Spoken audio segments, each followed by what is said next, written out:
speak to, what we've seen in the last couple of weeks, maybe months, about, women speaking out, calling about sexual harassment, and this sort of amazing thing that powerful men's careers are crumbling as a result of it. And that related to that quote, if one woman spoke the truth of her life, the world would split open. Can you speak to that, please? Yeah, of course, this is endemic throughout the culture. I taught last spring in a women's prison, and sexual abuse in women's prisons is rampant. It is hidden by all of our major institutions who are complicit in masking it. My son went to Colgate, and he was an athlete, and he was in the locker room, and he heard about the hazing and the date rape of the fraternities, and he went out and wrote a huge investigative piece about what was taking place in the fraternities, which the school paper published. And then, of course, the firestorm hit, especially from the alumni. He was banned from writing for the paper. They actually sent him an email banning him. But what was so disturbing was that the sole obsession of the Colgate administration was to cover it up, like every college. So while this is healthy and encouraging, I think we haven't begun to deal with the physical assaults that are carried out on women everywhere.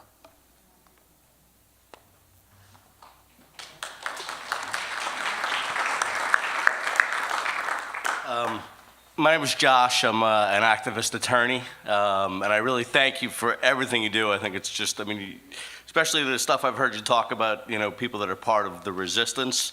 We are human too at the end of the day, and we need, people like you to be like, keep doing what you're doing. We appreciate what you're doing.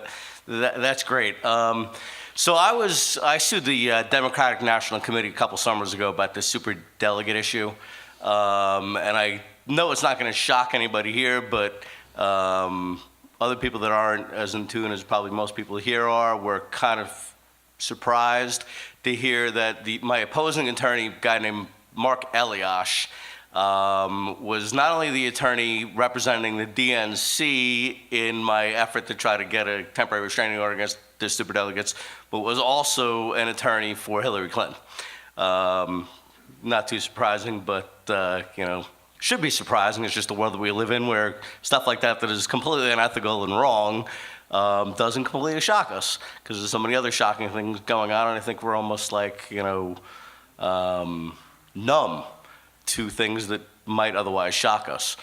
But my question is, there's organizations like Indivisible out there doing their thing, and obviously there's a real great awakening, I think, we're going on. More people that are going out and doing the activist and thing. But I kind of feel like we should have like another Occupy right now, or something to that effect. And I'm just wondering how you feel about that, and if you have any pointers or tips or any advice. There are two tracks of opposition. One backed and funded, Indivisible being one, by the Democratic Party, which focuses exclusively on the personality of Trump. Trump is the symptom, he's not the disease. There's the other track of resistance, which you saw with Standing Rock. And you can tell what is real resistance by the reaction of the forces of oppression. In Standing Rock, nonviolent water protectors, I was there in November last year, were attacked with dogs, rubber bullets, tasers, pepper spray, water cannons, and sub-freezing temperatures, over 700 arrests, and oftentimes when they were warehoused in very difficult and uncomfortable conditions, constant surveillance by drones and planes, private security. By the time I got there, you had to make circuitous routes to get in. I would be stopped on the road by people who were private contractors carrying automatic weapons with no forms of identification, turning me back. And that's the resistance we need. Trump is not ultimately the problem. He's dangerous. I don't in any way, totally dangerous and frightening. But we have to grapple with those corporate forces, which are now on a rampage, with the rewriting of the tax code, with the destruction of the EPA, with the gift to the U.S. military of a 10% budget increase they didn't even ask for. These forces are now totally out of control. And so, yes, resistance. And I did go to the Women's March in Washington, and I did march on Trump Towers, but those were essentially Hillary Clinton supporters. And the Democratic Party has a very narrow aim, and that is to keep Goldman Sachs, and it is, by the way, utterly impossible to vote in this system against the interests of Goldman Sachs, to keep Goldman Sachs in power and replace Trump. And that isn't going to solve our problem. It may not even work. We have to build movements, rebuild movements which have been destroyed, hold fast to the moral imperative of those movements to put pressure. I was an early supporter of Nader. In fact, I was Ralph's speechwriter. And Ralph, I think, correctly understood that, and nobody understands corporate power in this country better than Ralph Nader, and nobody has fought it longer and with more integrity.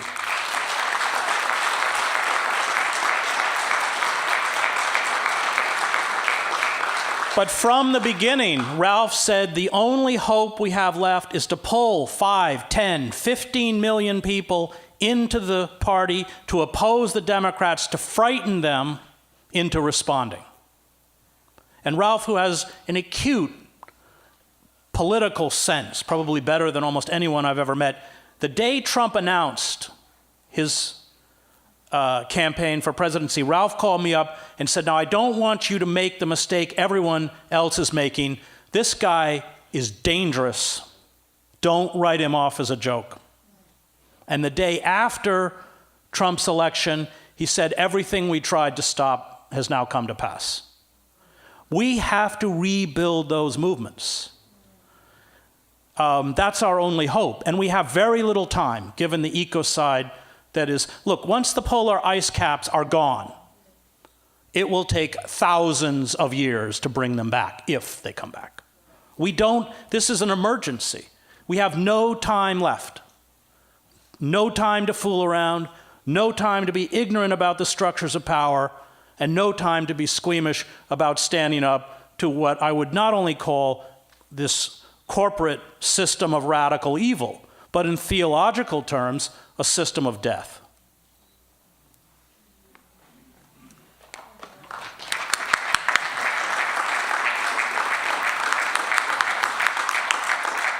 Thanks for your very inspiring speech.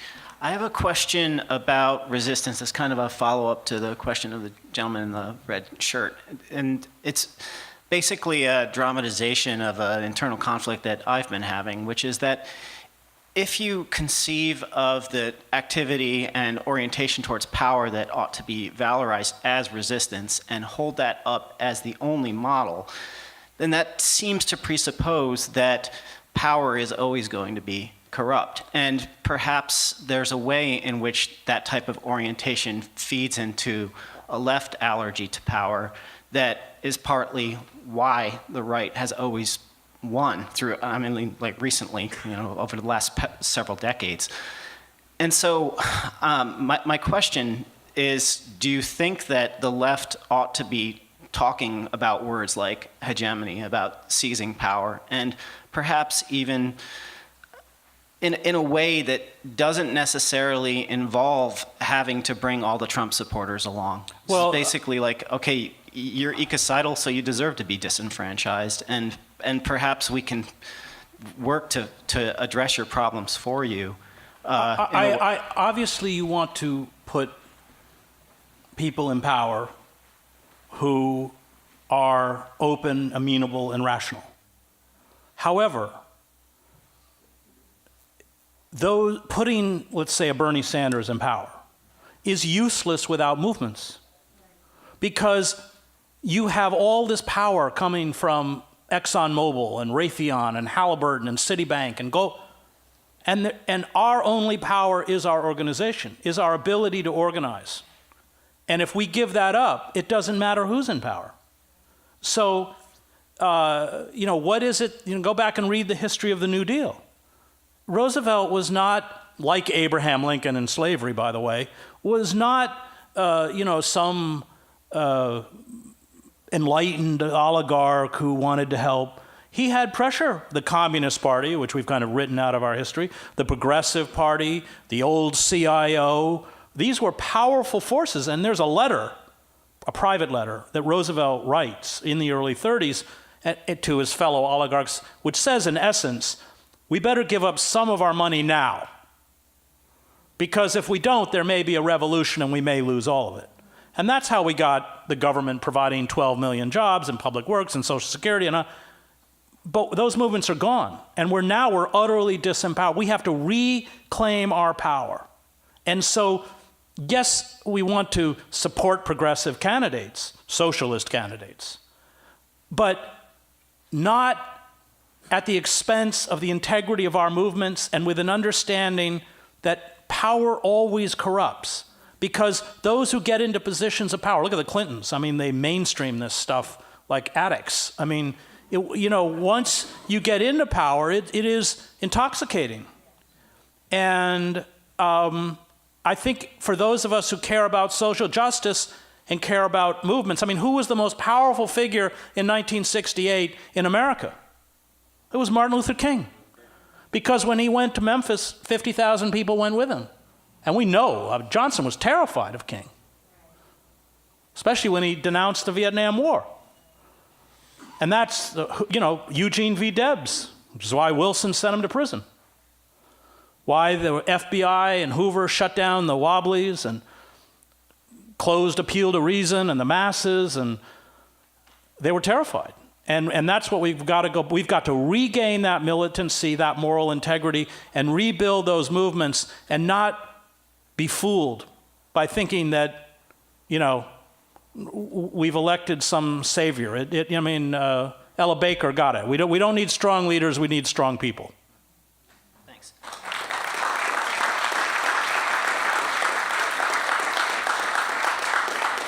Yeah, hi, Chris. Nice to see you back in Troy. I have a bit of a bone to pick with you about your using examples from Eastern Europe and the Soviet Union as examples of resistance, because we live in the United States, and the countries that have suffered from the United States are countries like Cuba, which has been resisting the U.S. empire for 60 years in the face of a crippling blockade. Right now, the people of Venezuela are on fire and resisting. Of course, you know about Central America. You were there. So I would encourage you to not be afraid to use these examples as opposed to Eastern Europe. I know you were there too, but the Americans have to start realizing that, Irish Americans have to realize that Cuba is the Ireland for the United States. And that, and speaking of inspiration, I was in Cuba for May Day last year, where I saw 1 million workers in the street organized by their trade unions. This is after Fidel Castro was dead. It wasn't a question of him making some spectacular speech, which he could do. That resistance is still ongoing, and Americans need to be aware of it and not flinch from our own role in our own hemisphere.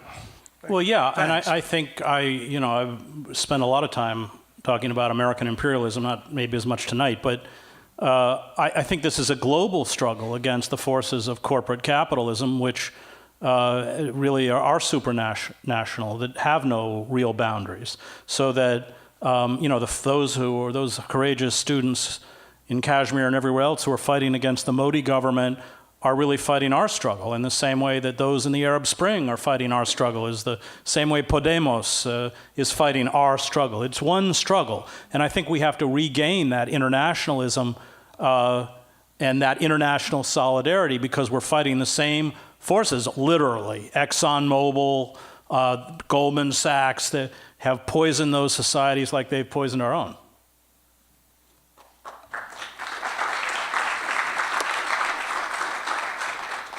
I gotta say, it's really nice to see you in person. I've only seen you in videos, and I've seen where you talked about being from New York, and how New York comes back to life in the summer. That was the first speech I ever saw from you, by the way. I'm a vet, Air Force vet. I'm the son of a World War II vet. And I remember coming back from Korea in the 80s. And coming back and watching the news in the United States and thinking, when did the United States news become AFI's news? You know, I'm one of those people that believe a lot of the things that have happened in our world are orchestrated.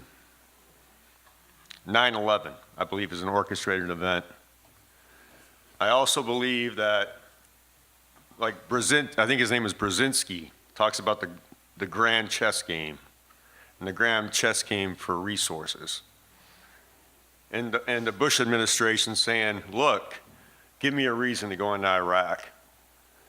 And I always thought to myself, my father said, you know, China will beat us without ever firing a shot. My father would say that over and over again after he came back from the war. He came back and he taught us, like your father did, and there was 10 of us. I'm one of 10 children.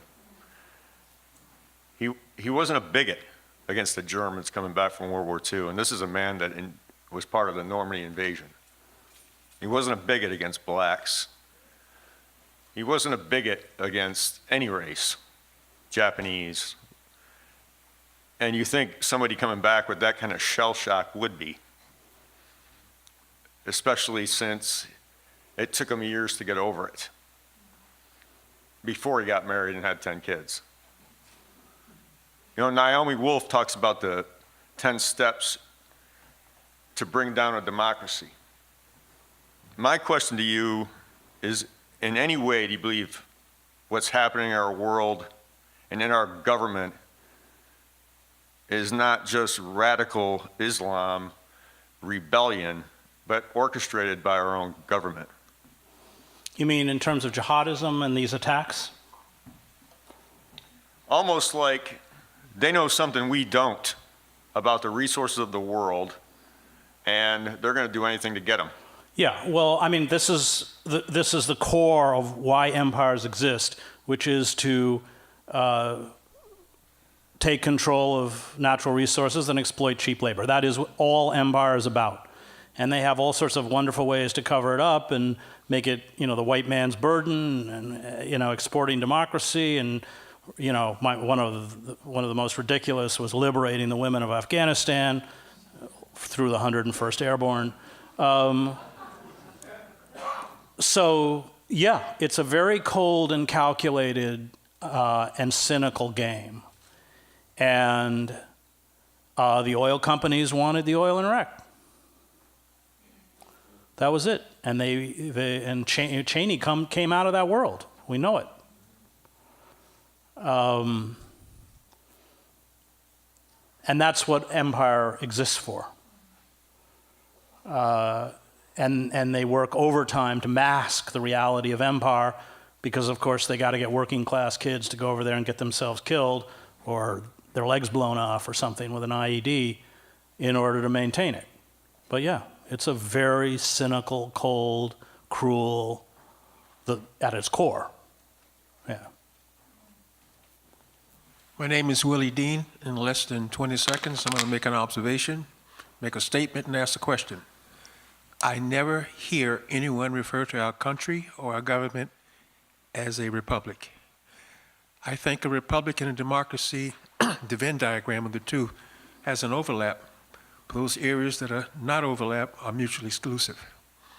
The question, are we a great country because we were formed as a republic, promulgated as a democracy, or operates as a plutocracy?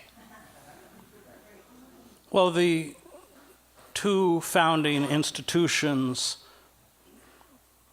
or the two founding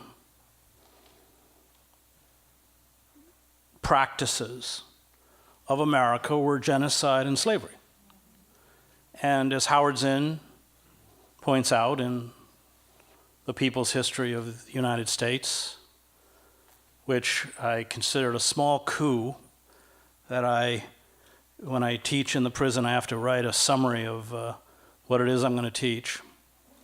And it's the opposite of putting it into a course catalog where you tell all the undergrads they're going to watch a lot of films and go out on the lawn. The only time I taught at Columbia, I allowed my students, one time, they pressured to go out and have class on the lawn. And so we're sitting on the lawn, I'm trying to give my class, and suddenly one of the students goes, "Look, that's Henry Kissinger." I said, "All right, inside, everybody." I said, so you write it, so I wrote up this thing about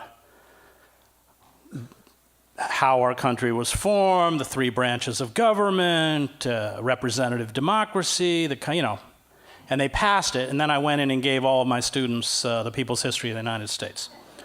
But Zinn does an extremely good job in that book of pointing out that, and all you have to do is read the Federalist Papers, that what terrified our founding white slaveholding fathers the most was popular democracy. And they created a series of mechanisms to prevent that from happening. Originally, of course, senators were appointed, and they carried most of the burden for legislation. The Electoral College, which unfortunately we still have with us, the disenfranchisement of African Americans, Native Americans, women, and white men without property. And that the struggle in America has been by movements that opened up the spaces in American democracy, whether it was the abolitionists and the Liberty Party, the labor movement, the civil rights movement, the suffragists.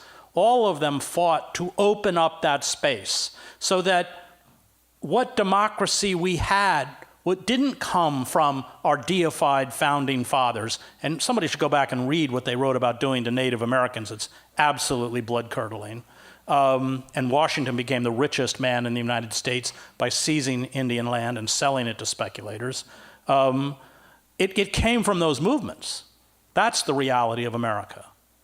And that's a reality that even established historians who, write these gigantic tomes about Teddy Roosevelt or, these kind of hagiographies of great white men really mask.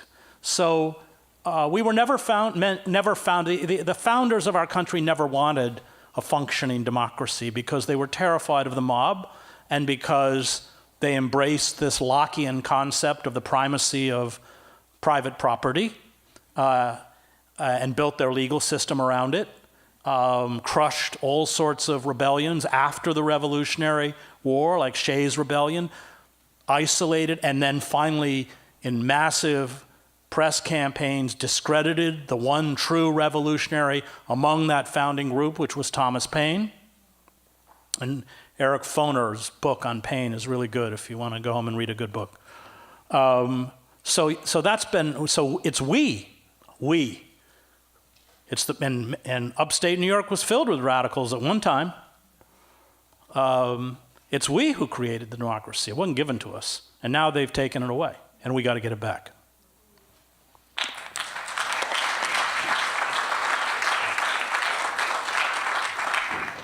Thank you, Chris.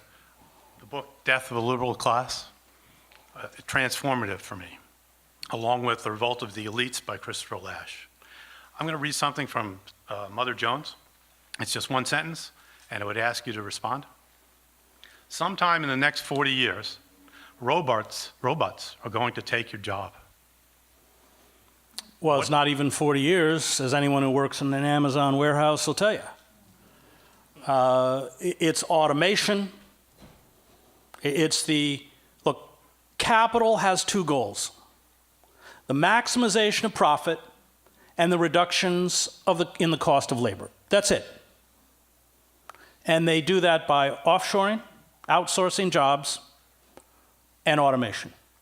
Can I just ask a kind of a clarity question? What are we going to do with the millions and millions of people that will lose their jobs? 3 million truckers, as one example. Yeah. Well, it's called a guaranteed minimum income.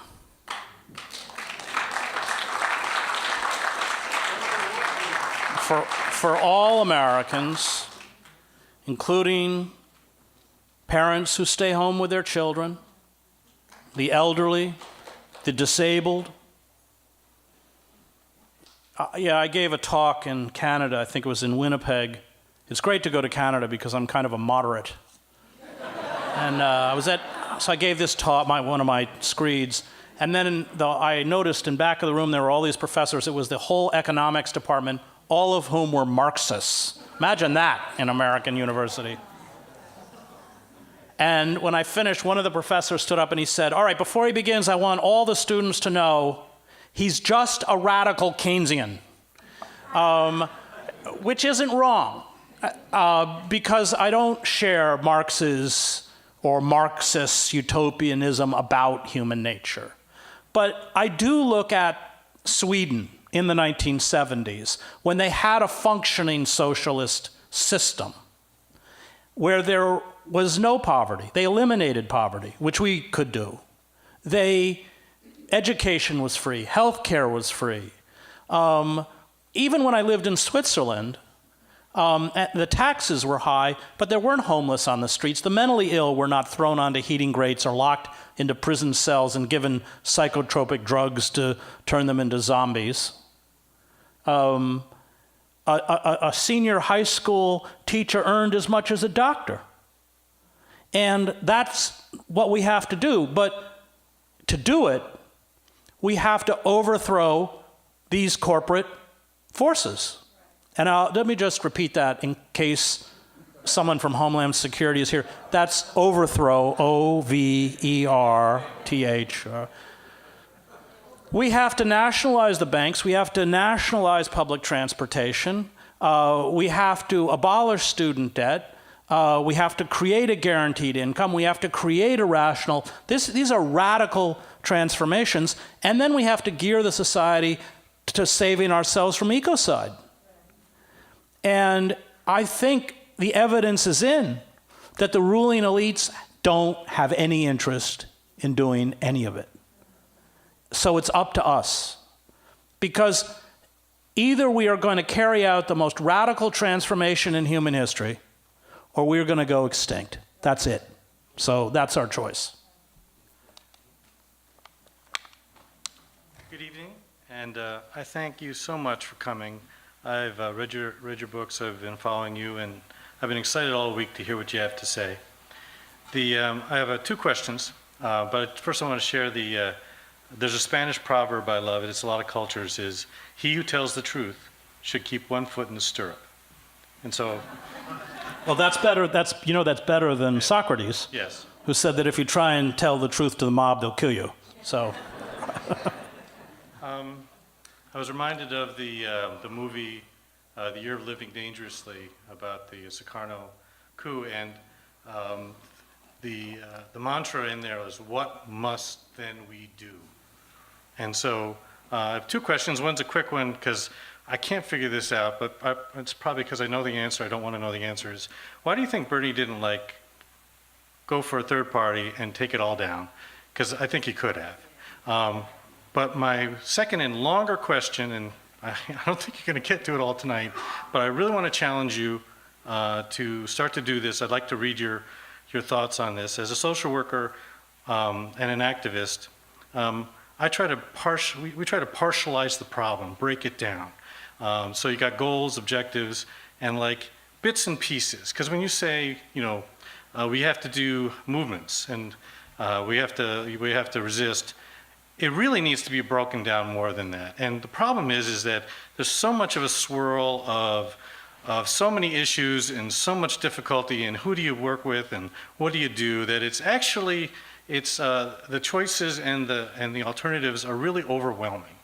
And so I guess I'd like to ask you if you could start to tell us tonight and in the future, is break it down into more manageable chunks, directives, tactics, suggestions, because I think I would really appreciate more of that sort of, I guess it would be, political tactics, organization, et cetera, that we can do in the ground level, grassroots level.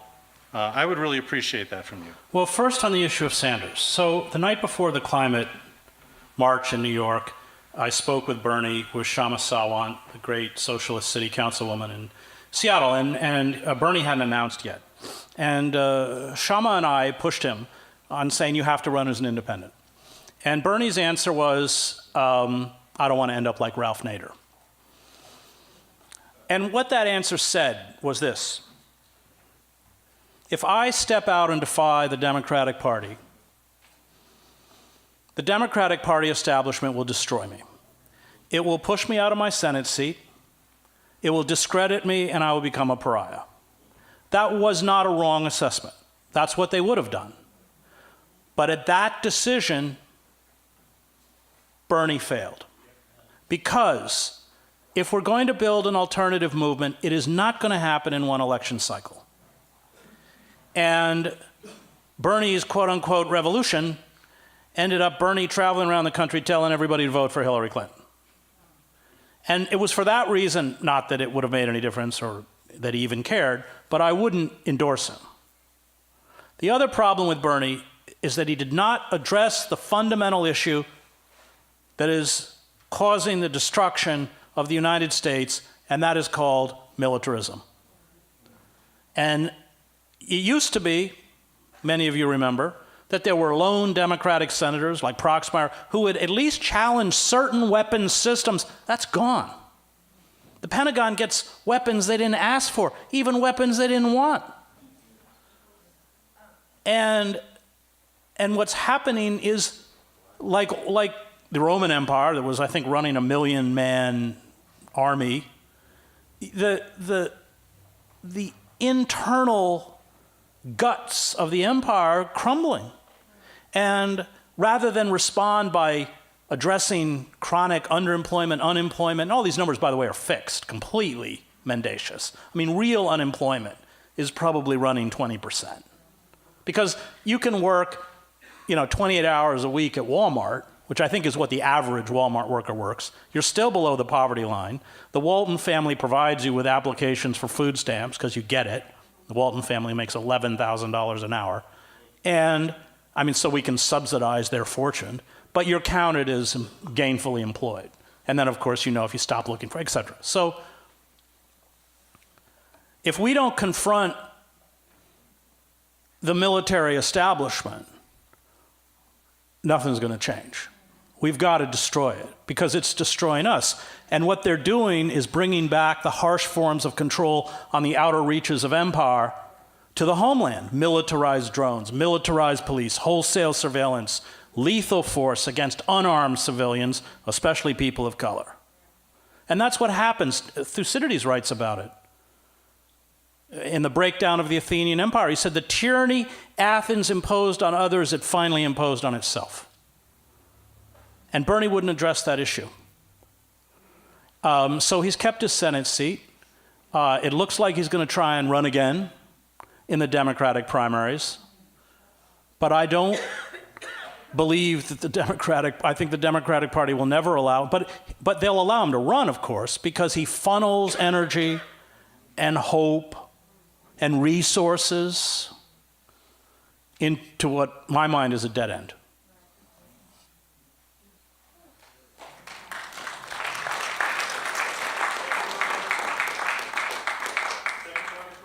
Oh, in terms of, I think all resistance is local, and so you've got to look at, don't you have a pipeline they're trying to run through here? Do I have that right? Right, several. So I was in Boston. They're also trying to run and a power line. So we were sitting around with a bunch of activists. They said, we've written petitions, we've tried to go to court, and nothing's worked. I said, well, you've got to buy old cars, and when the construction equipment comes in, you've got to drive those cars into the streets, take out the batteries, and walk home. I think that I'm obviously for nonviolence, but I am for non-cooperation and obstruction of those forces that are, without exaggeration, trying to kill us. And I think that we have a moral responsibility to our children. Look, even if we fail, let's stand up so that our children will look back at us and say, they tried. Let's at least do that.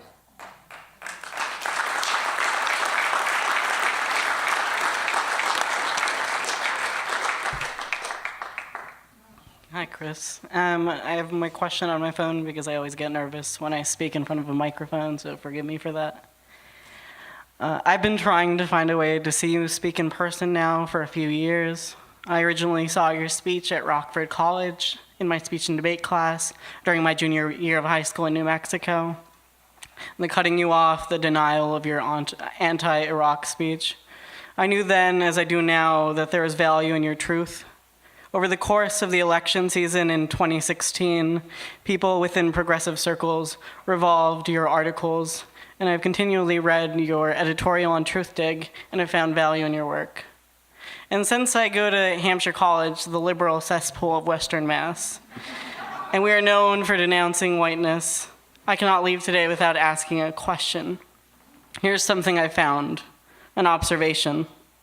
When we speak of contemporary progressive movements, when I attend these talks or gather within these congregations, I realize that the people I'm often surrounded by are old progressive white people. As the son of Mexican immigrants, as a young, poor, first-generation college-educated minority, how can I, who believes in the necessity of the liberation of the oppressed, who wants to fight against the elites, find the courage the power within me to feel included within this already formulated movement? What advice can you give me?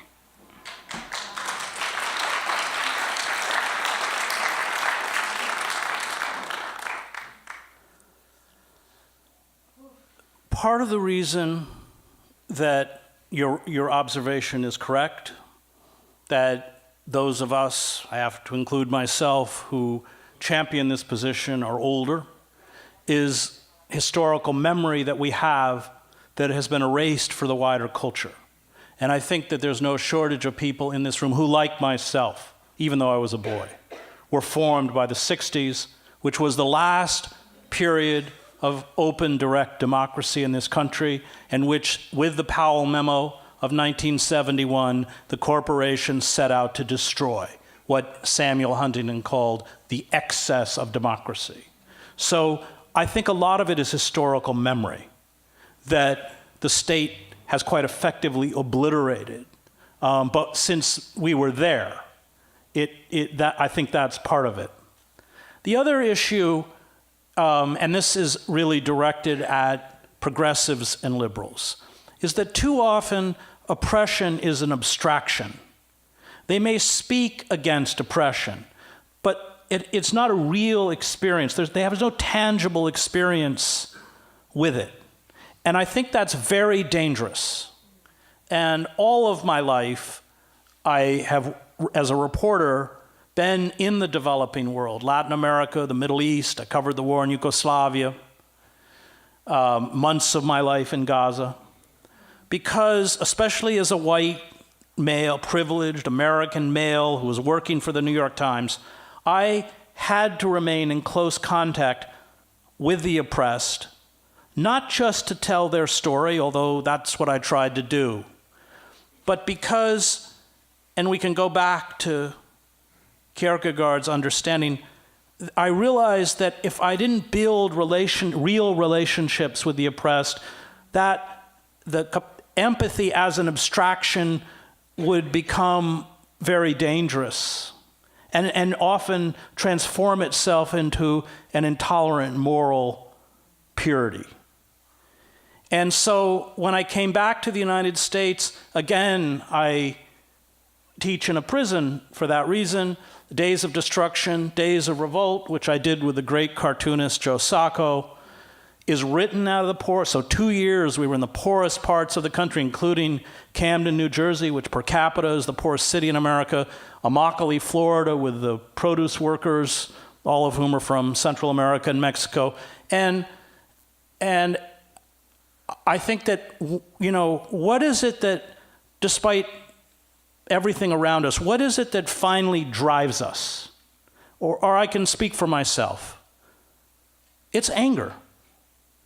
Not hatred, but anger. And as Augustine said, hope has two beautiful daughters, anger and courage. anger at the way things are, and courage to see that they don't remain the way they are. But that must come by building real relationships. When I walk out of that prison, and I've taught in this maximum security prison now for many years, so I've built close relationships, not only with some of my students, but their families. I can walk out. How can I go home and not be angry? How can I go home and not do everything I can to break this system of neo-slavery? So I think, and also, it's a matter of sustaining hope. We can't sustain hope in the abstract. It can't be an abstraction. It has to be embodied in the face of someone you care about who is suffering. And just as an aside, I taught a class a few years ago, a drama class, and we read August Wilson and Dutchman, Baldwin, and I said to my students, it wasn't premeditated, I said, why don't every week you write dramatic scenes about your life? And I went home that night, 28 students. I went home, I started reading through the papers, and this stuff was unbelievable. And not only in terms of the power of the story, but often in terms of the quality of the writing. And that happened the next week and the week. And finally, I was supposed to be writing Wages of Rebellion, and don't tell my publisher, I canned it for 4 months and then begged for an extension. And the only way you can add another night in the prison is to sign up or present a list of those students in your class who need remedial help. So I turned in the entire class list, which didn't thrill them, but they all had to show up another night. And we wrote this play. It's called Caged. And it was their story. We had read August Wilson's Joe Turner Come and Gone, which is set in a boarding house in Pittsburgh in 1910. And it's African-American families coming north, still suffering from the trauma of slavery, trying to find family members. And there's a conjurer who keeps telling them you have to find your song. And as that play progressed, I realized that was their song. And some of the stuff that came out, I remember one class, I said, I want you all to go home and write just a moment that you remember of sitting, speaking with your mother. And after the class, one of my students came up and said, well, what if we're a product of rape? And I said, well, Timmy, that's what you have to write. So he writes for the first time in the prison, because you don't cry in a prison, you don't show emotion in a prison, you don't even touch in a prison, in a male prison. He writes the story of why he's imprisoned. And the story is that he's in a car in Paterson, New Jersey with his half-brother who has a weapon. And the car is stopped and searched, and the weapon is found by the police. And if no one takes possession of the weapon, everybody in the car is charged with weapons possession. And Timmy says, it's mine. And he writes the phone call from the county jail, which is, it doesn't matter, Ma. I was never supposed to be here anyway. And you have the son you love. That's why he's in prison. And that last night, we couldn't read it because it was too raw. We had readings in the classroom, but we couldn't perform it. And the last night, I invited Cornel West and James Cone, the great theologian. Cross and the Lynching Tree is, if you haven't read it, even if you're not in any way religious, go read it. I invited them to be my audience. And when we got there, the warden and the major, which was the highest uniform official, were in the lobby, and they said, oh, no, you're not going to your classroom. You're going to the chapel. So we go into the chapel, they bring my class in, and the back room is filled with about a dozen corrections officers. We can't read that play in front of them because of retribution. So I watched my class huddle and decide what parts they could read, what parts they couldn't, which they did. And then Cornell spoke and Cone spoke. And I had one more class. I went back the next night. I had a guy who'd been on death row. And he got up and he turned to the class and he said, well, you probably saw last night I was crying. I was sitting with Cornell and Conan. Most of my class was crying. He said, you may have seen I was crying. The night Dr. West and Dr. Cohn came to speak to us, I've been in the prison since 1984, and the night Dr. West and Dr. Cohn came to speak was the only happy night I've ever spent in prison, and he sat down. And when that bell went, that bell goes, you gotta move. Spontaneously, every member of that class came up and signed the front of that script. And I walked out of the prison, I said, this is their song. And I said to them, I don't know how I'm gonna do it, but I'm gonna take it to every theater director I can find. And it'll be performed this spring in the theater in Trenton. And when I went back and told them, every single one said the same thing, which is, can our families go? Does that mean they'll go free? Does that solve the system of mass incarceration? No, but that is so, for me, I can live off of that for 10 years. I know in the grand existential scheme of life, it probably means nothing, but to them, to me, it's sacred. It's a sacred moment. It's a moment of transcendence. It's a moment where I've affirmed their dignity and their integrity. And I think that when hope becomes grounded like that, it truly becomes subversive and powerful in ways that even we don't understand.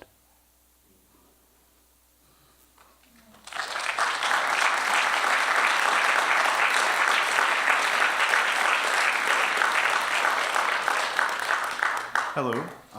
Thank you very much, Chris. I'm a big fan, and I'm especially thankful for the work you did with Dr. West, suing the Obama administration over the NDA 2012, and thank you for that. And so I was very heavily involved in the Occupy movement, and I remember an article that you had created called "Cancer Within Occupy" was like very divisive, like within the movement, and actually was like a bit of a fulcrum of which a lot of the people that I knew that were heavily involved ended up like splitting apart. It was also during the militant police crackdown on all of the occupations throughout the US. And you know, black bloc tactics, although not something that I do myself, is something that I deeply appreciate. You know, de-arresting people, you know, I think somebody threw a bottle at a cop or something. I think that was your biggest complaint in the article. And I just wanted to ask, you know, now that we're living in the Trump era, now that we've seen the complete militant shutdown of, you know, the mass democratic uprising that was Occupy, do you have any second thoughts on the diversity of tactics? And then also one more thing, just if you could speak at all to the J20 defendants. There's 200 people that are facing about 75 years. 75 years in prison. Well, let's go back to the NDAA. I don't know if everyone knows it, but this is Section 1021 of the National Defense Authorization Act, which Obama signed into law at midnight on December 31st, 2011, which overturned the 1878 Posse Comitatus Act, which prohibited the U.S. military from acting as a domestic police force. Section 1021 allows the military to seize American citizens, people who are deemed to be terrorists, supporters of al-Qaeda, or quote-unquote associated forces, whatever that is, strip them of due process and hold them indefinitely in military facilities, essentially carrying out acts of extraordinary rendition against U.S. citizens on the streets of American cities. So, 2 weeks after Obama signed this into law, the lawyers Bruce Afron and Carl Mayer and I sued President Obama in a case called Hedges versus Obama in the Southern District Court of New York. Much to the consternation of the Obama administration, we won. And I'll tell you a little inside story here. So Cornel West is such a magnificent human being. He sat with me for the whole trial. And because it was Hedges versus Obama, I was up there for 5.5 hours, and the federal attorneys had to destroy me. If they destroyed me, I had no standing, I couldn't bring any case. And I'm not a lawyer, so I don't know the tricks, you know. I mean, they got lots of tricks. Legal alleys, they'll lead you down to destroy you. So, I mean, that 5.5 hours drained. I was actually supposed to have dinner with James Cone. I couldn't. I just went home and collapsed. But right before I go up, Cornel says, by the way, anyone who knows Cornel knows that he loves George Clinton and Bootsy Collins, who are actually friends of his. So this is kind of an inside joke unless you don't know Bootsy Collins. So he said, well, have you thought about what you're going to say to the judge when you get up there?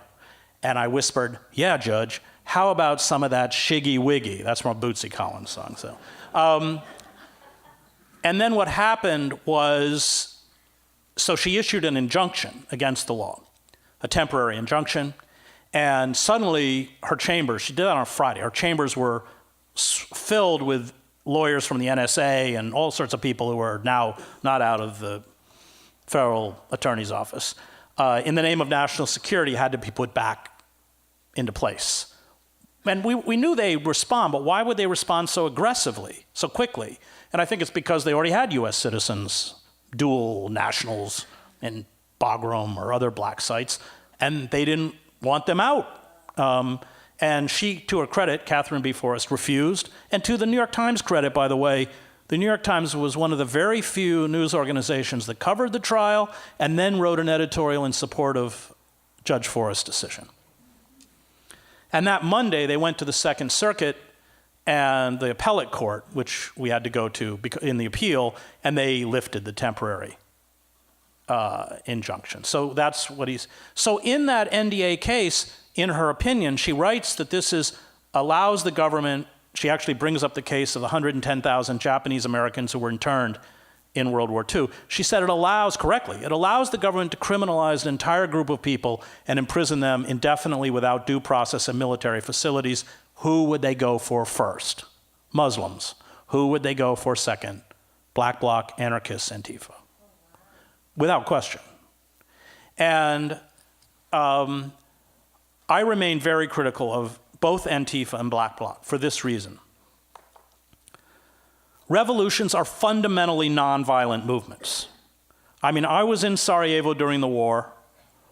I'm not a pacifist. We were surrounded by the Serbs, literally a trench system.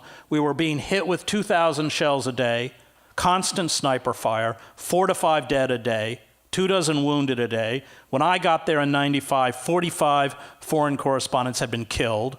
My photographer was wounded 3 days after I got there. We understood that if the Serbs broke through those lines, a third of the city would be slaughtered and the rest would be driven into displacement and refugee camps. And that wasn't conjecture because that's what had happened in the Drina Valley and that's what had happened in Vukovar. So we knew.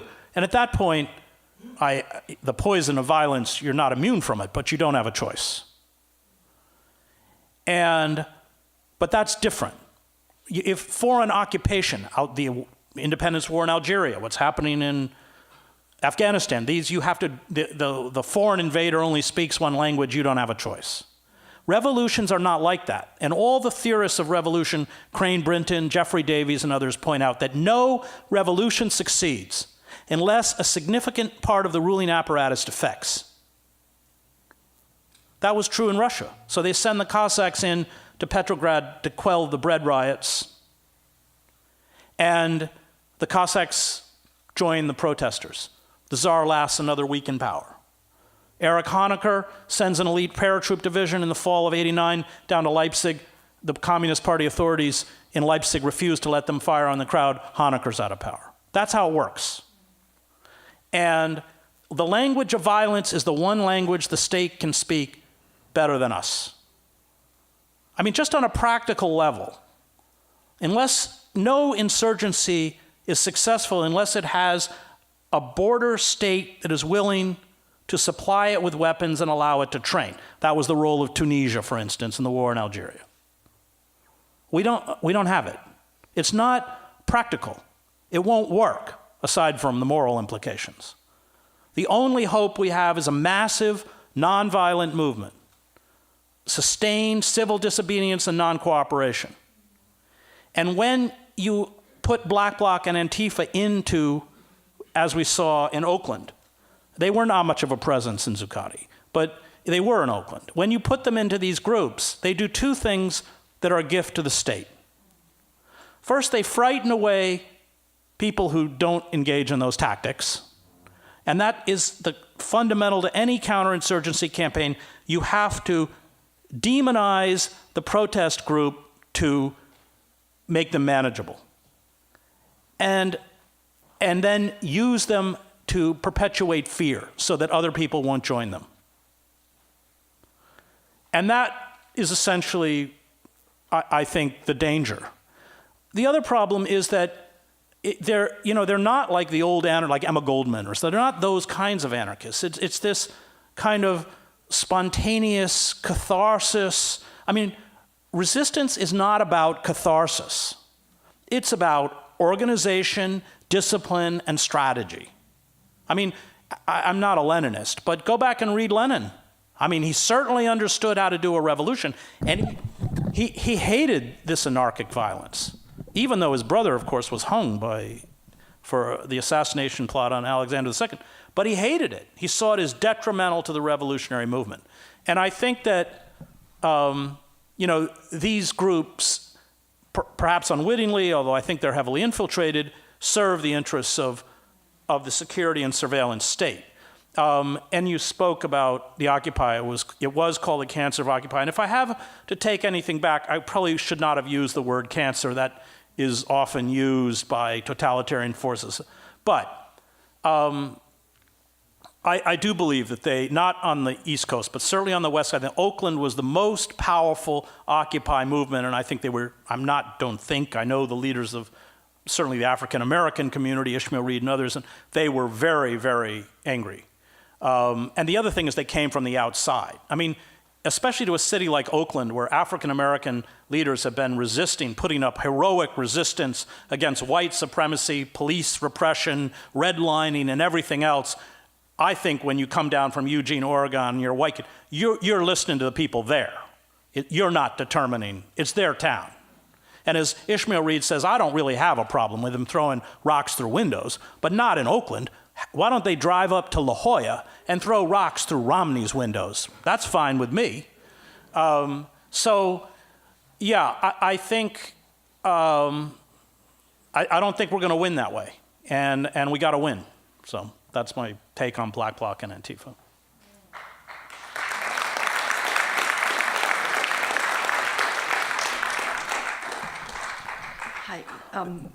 Hi. These people want to go home, man.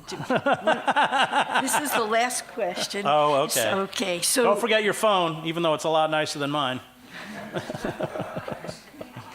Okay, this question, I'm kind of afraid to ask. I'm not really sure about it. But because we have become from citizens to consumers now, and this is now a corporatocracy.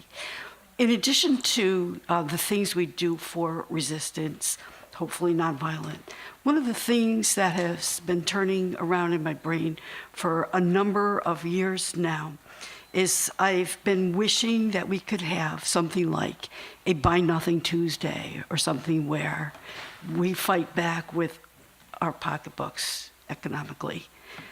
And I think that will reach the people who are pushing us down. We'll send a message right directly to them.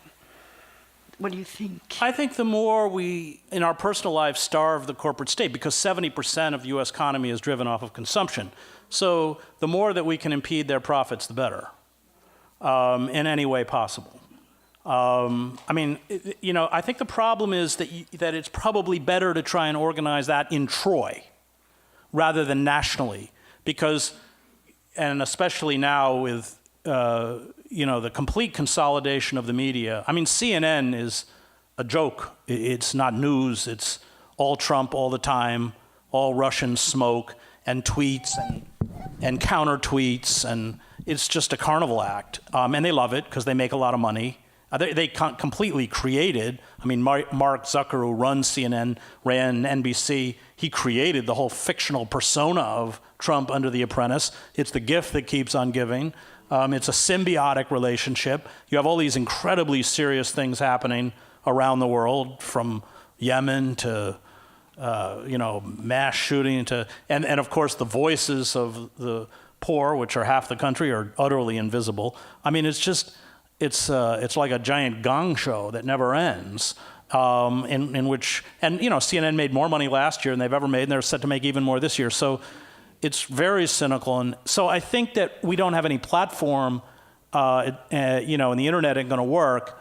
But I think that all of those sparks have to begin at places like this, so that everybody in this room says, okay, on Tuesday we're not buying anything. I think that's, if we have hope, it's going to rise up organically from local acts of resistance. And I would really spend your energy focusing on Troy first. I mean, take over this city first. And that is a foothold. That's how it works. But I wouldn't get too involved in the national stuff. And you have, as Ralph says, part of the reason this place is so special is that all space is now privatized. Try going to the local mall, wherever there is one, and handing out, anything that isn't a flyer to buy more junk. So I think it's a great idea, but I think you really got to begin. Everything has to begin here, and that's up to you. And I drove 3 hours today. I spoke up at Hobart College, but I drove 3 hours today for a purpose, and that's because I think in organizations and communities like this is where it's going to come from. You're either going to save us or we're not going to get saved. Thanks.